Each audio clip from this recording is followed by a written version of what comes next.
Hi guys, and welcome back to EverlastCyber. Today we'll be diving into a crucial topic for the CompTIA A+ certification exam, and that is wireless network protocols.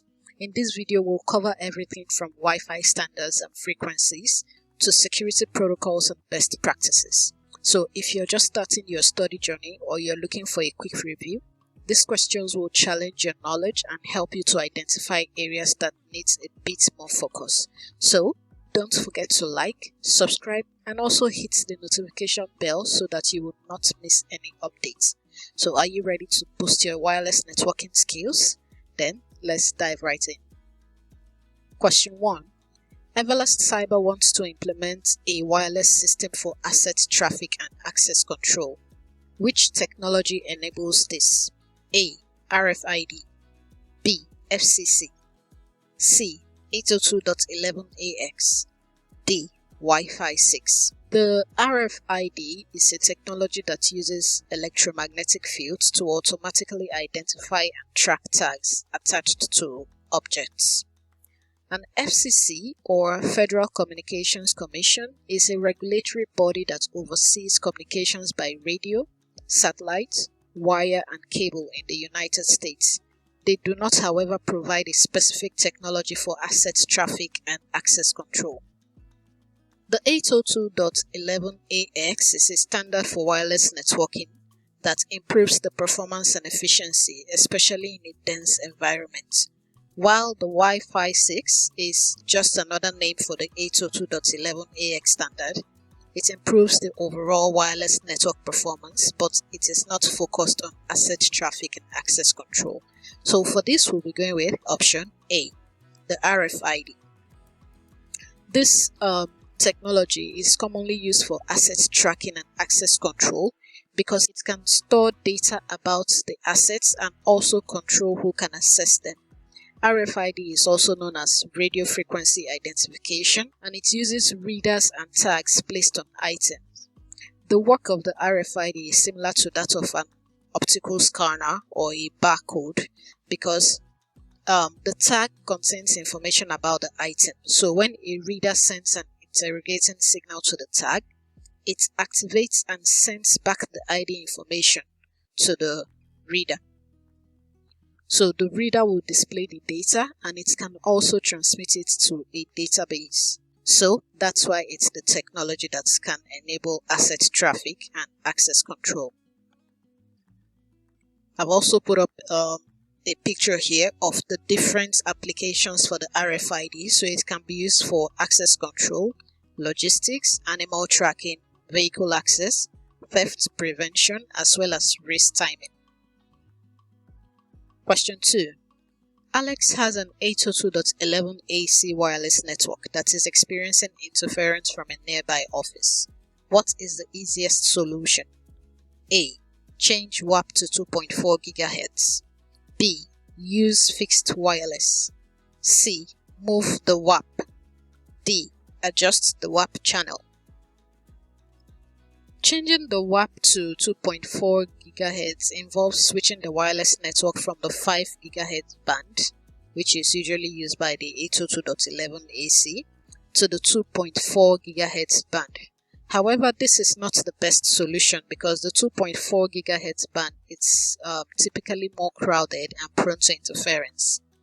For option B, using a fixed wireless itself refers to a type of high-speed internet access that uses radio signals rather than cables to connect fixed locations. Now, based on the question we have, this is a significant change that involves additional infrastructure and cost. However, it doesn't address the interference issue directly.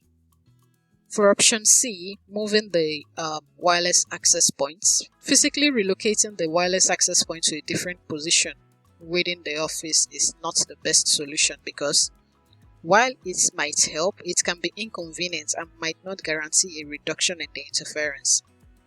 The best option to go with will be option D, adjusting the wireless access point channel. This can help to avoid interference from nearby networks because the 802.11ac supports multiple channels that can be used to mitigate interference. So that's why we're going with this. This is a simple, quick, and effective way to avoid interference because Many wireless access points can automatically select the best channel, or you can even manually set it to a channel that has less interference from nearby networks. Question 3. What is the maximum theoretical data rate of the 802.11 AC wireless standard? A. 600 Mbps, B. 3.5 Gbps, C. 1.3 Gbps, D. 1 Gbps.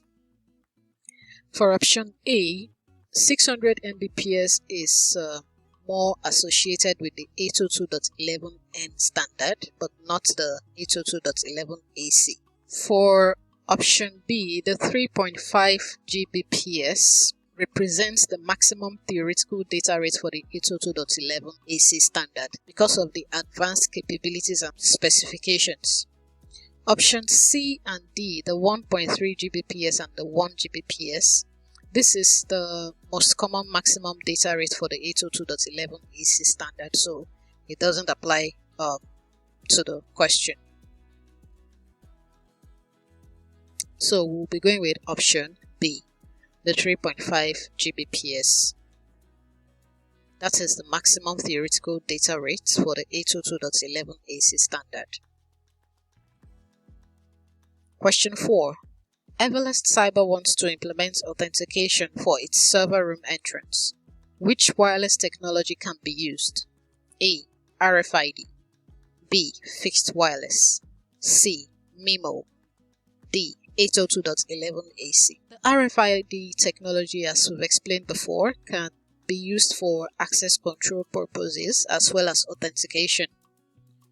For the other options, fixed wireless, MIMO, and 802.11 AC, these are not the correct answers. A fixed wireless is just a type of high-speed internet connections that uses radio signals to connect two locations, so it has nothing to do with authentication for access control. MIMO is a technology used in wireless communications to improve data throughput and signal quality. It's not directly related to authentication or access control.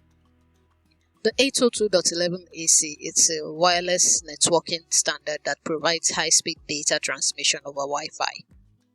Now, it doesn't apply to authentication or access control purposes. So for this, we'll be going with option A, because like we've explained before, the RFID uses radio waves to read information stored on a tag attached to an object. So an ID card can have an RFID tag on it, and the radio waves can be read to obtain the information on that ID card and grant access to authorized users.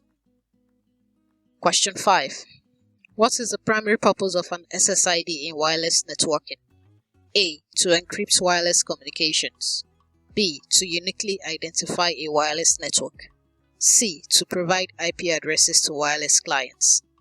D. To enhance the range of a wireless network. For this one, we'll be going with option B. An SSID is a unique name that is assigned to a wireless network, and it allows wireless devices to distinguish between the various networks in the same area. So when you want to connect to a wireless network, you can select the SSID to ensure that you're connecting to the correct network. Question 6. Which wireless standard introduced MIMO technology? A. 802.11a, B. 802.11b, C. 802.11g, D. 802.11n. For the 802.11a, it operates in the 5 GHz band and it supports data rates up to 54 Mbps. However, it doesn't use the MIMO technology. 802.11b operates in the 2.4 GHz bands and it supports data rates of up to 11 Mbps but without the MIMO technology. The 802.11g operates also in the 2.4 GHz bands and it supports data rates of up to 54 Mbps, but it does not use the MIMO technology. The 802.11n is also known as Wi-Fi 4, and this standard introduced the MIMO technology which uses multiple antennas at both the transmitter and the receiver in order to improve communication performance. So the answer here is option D.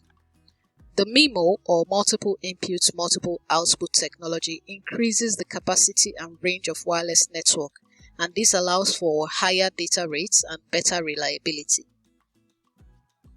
Question 7. Which wireless security protocol uses a 256-bit key for encryption and is considered the most secure for Wi-Fi networks? A. WEP, B. WPA, C. WPA2, D. WPA3. The WEP is an older and less secure wireless security, and it uses a 64-bit or 128-bit key for encryption. This makes it very vulnerable because it is prone to brute force attacks, because the key is it has little value, and the hackers will be able to successfully hack into it and get information. The WPA, or Wi-Fi Protected Access, was developed to offer a stronger security than the WEP. However, it uses a TKIP, or Temporary Key Integrity Protocol, for encryption, and this is less secure compared to the AES used in the other technologies that came out later. WPA2 is currently the most widely used Wi-Fi security protocol, and it offers strong security with AES encryption. However, it uses a 128-bit key for encryption, and while this is stronger than the WPA, it is not as strong as the 25-bit key that is used in WPA3. So we'll be going with option D. The WPA3 is the latest generation of the Wi-Fi security protocols, and it offers a stronger encryption compared to its predecessors. So it uses a 256-bit key for encryption, and this provides a robust security against various attacks. I've also put up a chart here. You can take a screenshot and save it for the release year of each of the protocols, the session keys, authentication, and the level of security it offers. So from what you can see here, the WPA3 is the one that offers the highest level of security. Question 8. Benjamin needs a wireless network that can achieve 1 Gbps data transfer speed. Which standard supports this speed? A. 802.11a, B. 802.11b, C. 802.11ac, D. 802.11g. The 802.11a operates in the 5 GHz bands, and it supports only data rate of up to 54 Mbps, which is far below the 1 Gbps in the question we have here. The 802.11b operates in the 2.4 GHz bands and supports data rate of up to 11 Mbps. This is also lower than the 1 Gbps we have in the scenario. 802.11ac, on the other hand, is also known as Wi-Fi 5. It operates on the 5 GHz bands and supports very high data transfer speeds of well over 1 Gbps. Option D, the 802.11g, it operates on the 2.4 GHz bands and also supports data rates of up to 54 Mbps. Now, this is more similar to the 802.11a, but the data rate does not reach up to 1 Gbps. So for this, we'll be going with option C. I've also put up a chart here, so you can take a screenshot and save it. It shows each of the wireless standards and the maximum data rate it offers, as well as the frequencies that they operate in. So you can just take a screenshot and save it. Question 9. Which technology allows devices to communicate directly with each other without an intermediary access point? A. Infrastructure mode, B. Ad hoc mode, C. Mesh networking, D. SSID broadcasting. The infrastructure mode requires an access point to manage communication between devices, so this won't be the right answer because the question states that it has to have direct communication with each other without an intermediary access point. The ad hoc mode, on the other hand, in this mode, devices can communicate with each other directly without the need for a centralized access point. So this is the obvious answer. We'll just go through the other options. For the mesh networking, this involves multiple access points working together to provide coverage over a large area. However, it does not specify direct device-to-device communication without an access point. SSID broadcasting is the process by which a wireless access point broadcasts its name to make it visible to wireless clients. So with respect to the question here, the technology that will allow devices to communicate directly with each other without an intermediary access point is option B, the ad hoc mode. Question 10. Which of the following is a feature of Wi-Fi protected setup or WPS? A. It requires a pin or push button for device pairing. B. It provides a secondary SSID for guest access. C. It uses MAC address filtering for security. D. It encrypts all data using a 64-bit key. For this, we'll be going with option A, but let me just do a quick rundown of each of the other options. Option B, providing a secondary SSID for guest access is a feature that is related to configuration of guest network in some routers, but it is not a feature of the WPS. Option C, MAC address filtering is a separate security feature and it is used by some routers to restrict access based on the MAC addresses of the device, but it is not specific to the WPS. For option D, encrypting all data with a 64-bit key, WPS does not directly involve encryption. It is just a setup protocol for establishing a secure connection. So, for the purpose of the question we have here, a feature of the Wi-Fi protected setup is option A. It requires a pin or push button for device pairing. This involves pressing a physical button on the router or entering a pin into the device in order to establish a secure connection without the need to manually configure the encryption keys. Question 11. Which wireless standard can be used to implement a wireless network that provides high speeds with low latency? A. Bluetooth. B. 802.11ac. C. 802.11ax. D. 802.11b. The Bluetooth is a different kind of wireless technology and it is used for short-range communication between devices. It operates in the 2.4 GHz band and it is designed for a different use case. For option B, 802.11ac, this is also known as Wi-Fi 5. It offers high-speed data transfer rates and low latency. However, it does not provide high speed, which is a requirement in this question. 802.11ax in option C is known as Wi-Fi 6, and this is the latest standard designed to handle high-density environments with improved efficiency. Option D, 802.11b, is an old standard and it operates in the 2.4 GHz bands with lower data rates and high latency. So, of course, this is not the correct answer. The option we'll be going with is option C, which is known as Wi-Fi 6, the latest standard designed to handle high-density environments with improved efficiency, higher data rates, and lower latency compared to the previous standards before it. Question 12. Which protocol is used to secure communication over a wireless network by dynamically changing encryption keys? A. WEP. B. TKIP. C. AES.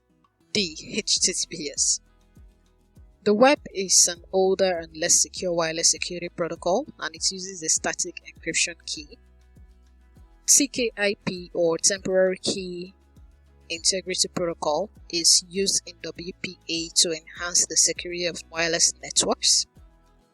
AES is a symmetric encryption algorithm and it is used in WPA 2 and 3 for securing wireless networks, while HTTPS is a protocol that is used for secure communications over the web.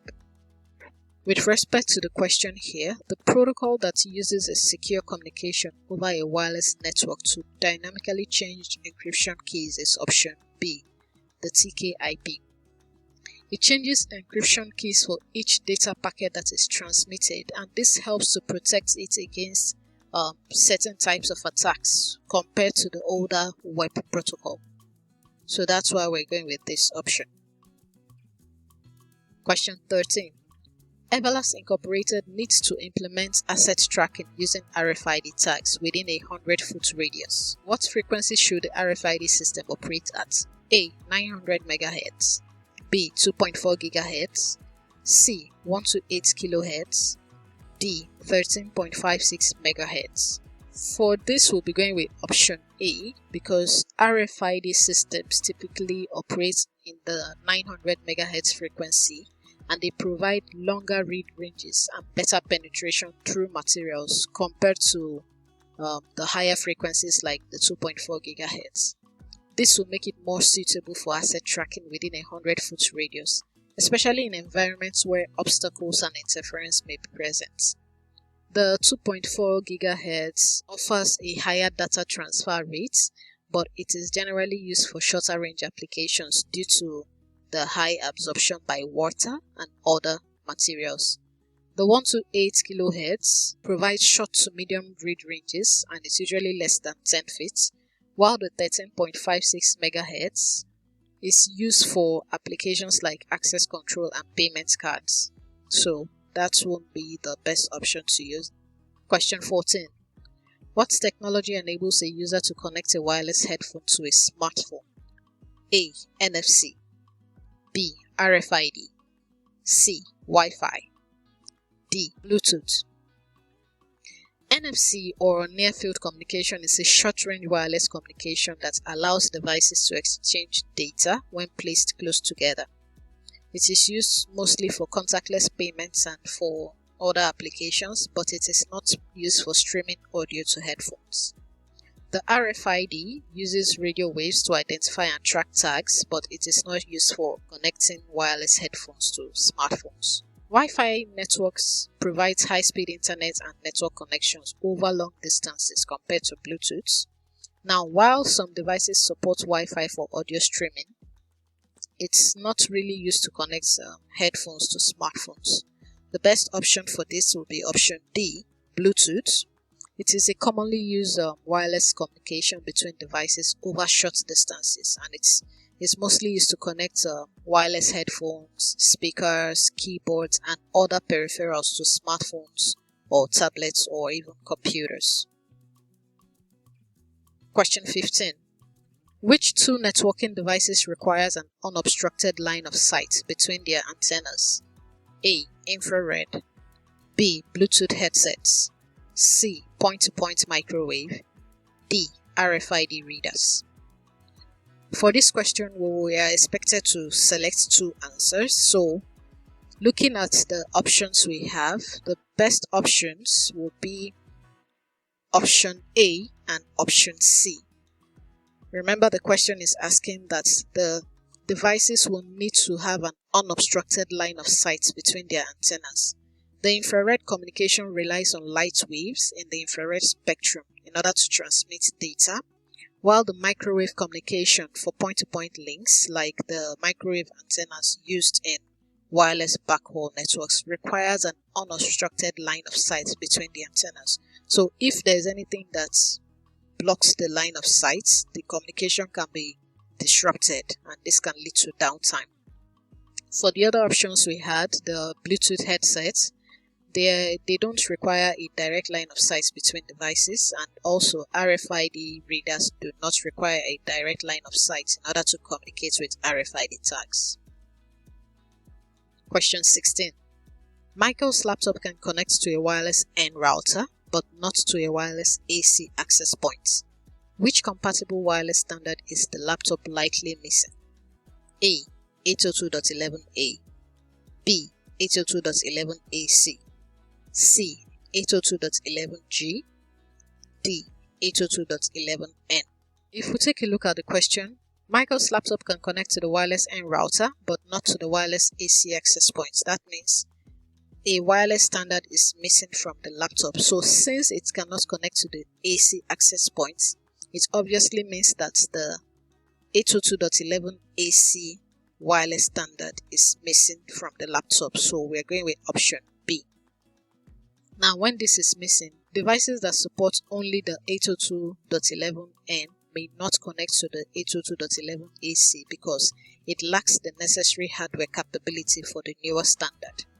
The 802.11 AC supports higher data rates and it operates in both the 5 GHz and the 2.4 GHz frequency band. Question 17. Which wireless technology uses 900 MHz RFID tags attached to products in a warehouse to track inventory? A. UWB, B. Bluetooth, C. NFC, D. ZigBee. For this, we'll be going with option A, but let's just go through the other options. The UWB, or ultra wideband, is a technology that uses radio waves spread over a wide frequency band, and it can operate in lower frequency ranges like the 900 MHz. The Bluetooth is used for short-range communications between devices that are within 10 meters from each other. The NFC operates in the 13.56 MHz bands, and it is used for contactless payment system. While ZigBee is a wireless communication technology based on the IEEE 802.15.4 standard, and it operates in the 2.4 GHz frequency band. So with respect to the question we have here, the wireless technology that uses the 900 MHz RFID tags to track inventory would be option A, the UWB. It is used for the precise and accurate location tracking and asset management, including inventory tracking in warehouses. Question 18.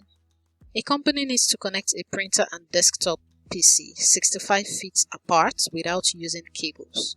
Which wireless technology can provide this connection? A. NFC, B. Infrared, C. Wi-Fi, D. Bluetooth. For this, we'll be going with option C. The NFC, we've already established that it operates over a short distance and it is used for contactless communication. However, it is not suitable for connecting devices that are 65 feet apart, as seen in the question here. It is only used when the devices are within a few centimeters from each other. The infrared requires a clear line of sight between devices and it operates over short distances. It can't be used to connect devices that are 65 feet apart due to its limitation in range and also sensitivity to obstacles.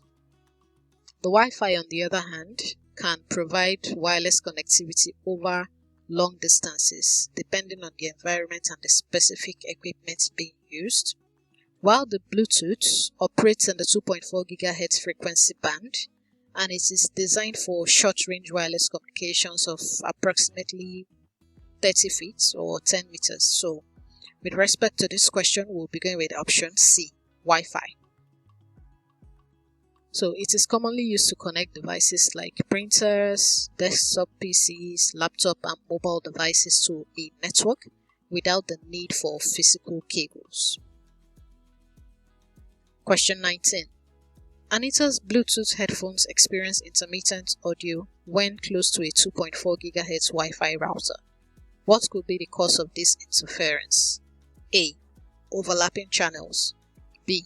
Too many endpoints, C. Incompatible standards, D. Security protocol conflicts. Now, we need to know that both the Bluetooth and the Wi-Fi operate in the 2.4 GHz frequencies, and this can lead to interference when the channels overlap. So this is the likely cause of the interference that Anita is experiencing on her Bluetooth headphone. So that's where we'll be going with option A. If there are multiple devices transmitting data on the 2.4 GHz band, of course there will be interference and it will affect the performance of Bluetooth devices that are close to it, like Anita's headphone in this case. Question 20. Brian's smartwatch loses its Bluetooth connection to his smartphone when 30 feet apart. What class of Bluetooth does his device likely support? A. Class 1, B. Class 2, C. Class 3, D. Class 4. A Class 1 Bluetooth device has a range of approximately 100 meters, and it is used in applications that require longer range communication. So in this case, Brian's smartwatch is losing connection at 30 feet, so it's definitely not a Class 1 device. Class 2 devices have a range of up to 30 feet in ideal conditions, so this is likely the answer. But let's take a look at the other options. A Class 3 Bluetooth device has a range of up to 1 meter or 3 feet. So this is not the answer. For option D, there is no widely recognized Class 4 designation for Bluetooth devices. They are only classified into either Class 1, Class 2, or Class 3. So with respect to this question, we'll be going with option B.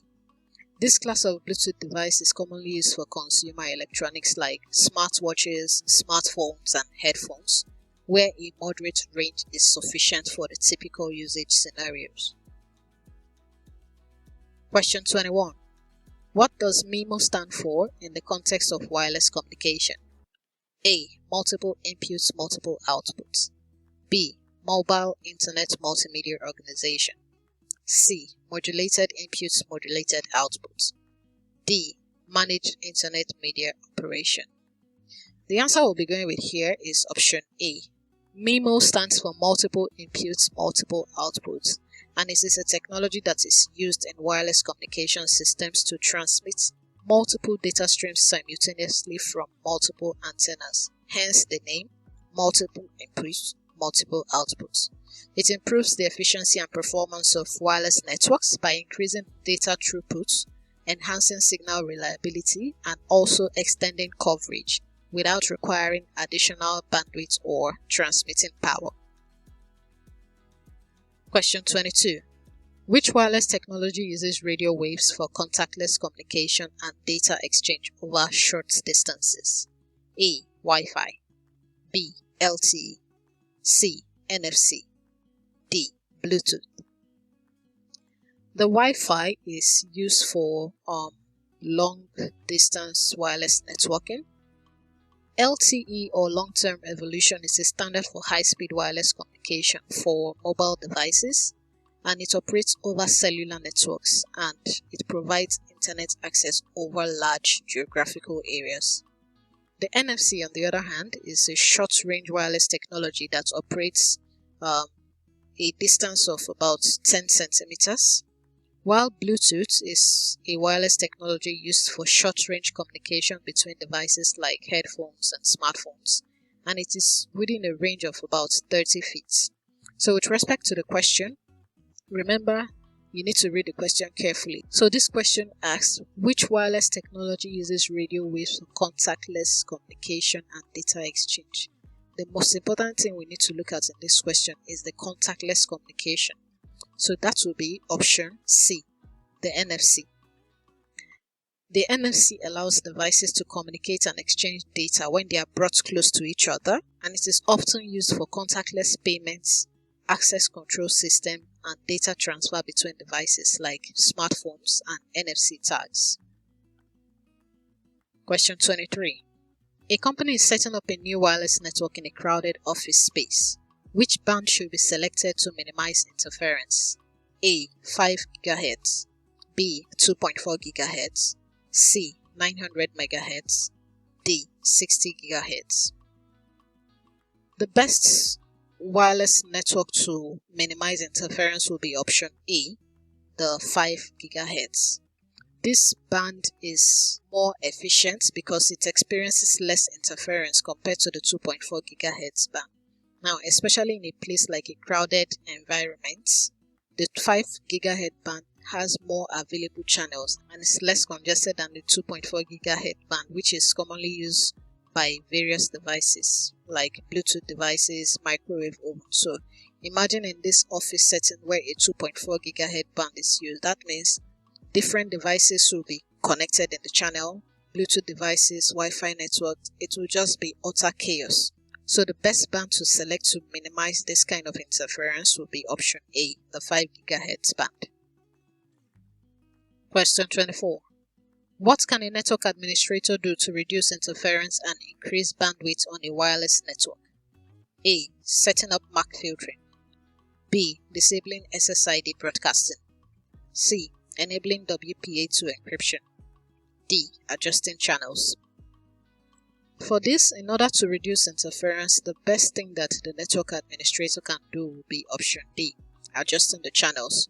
So if the frequency was initially set on the 2.4 GHz band, and we already know that this band experiences a lot of interference, the network administrator can decide to adjust the channel to the 5 GHz band. So by doing this, the administrator can select the channel that has less interference from other nearby networks or even devices operating on the same frequency. Question 25. What is the primary advantage of using a dual band router in a wireless network setup? A. Higher security. B. Longer range. C. Increased bandwidth. D. Lower power consumption. For option A, while dual band routers can support advanced security features like the WPA2 encryption, security benefits is not the primary advantage of using this kind of router. For option B, range is more dependent on the specific characteristic of the frequency band and the antennas rather than whether the router is dual band or single band.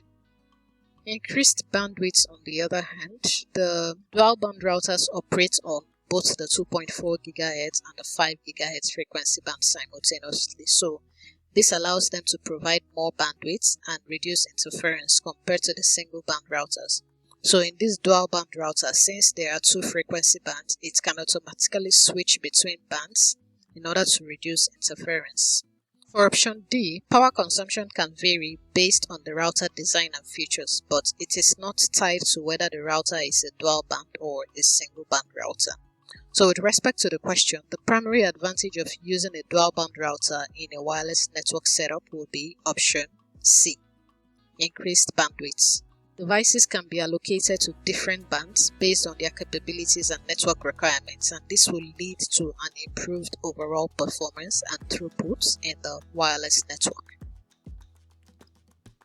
This brings us to the end of the video on wireless network protocols. Please don't forget to like, comment and share, and also hit the subscribe button so that you won't miss out on our videos once they drop. Thank you for watching this video, and I'll see you in the next one.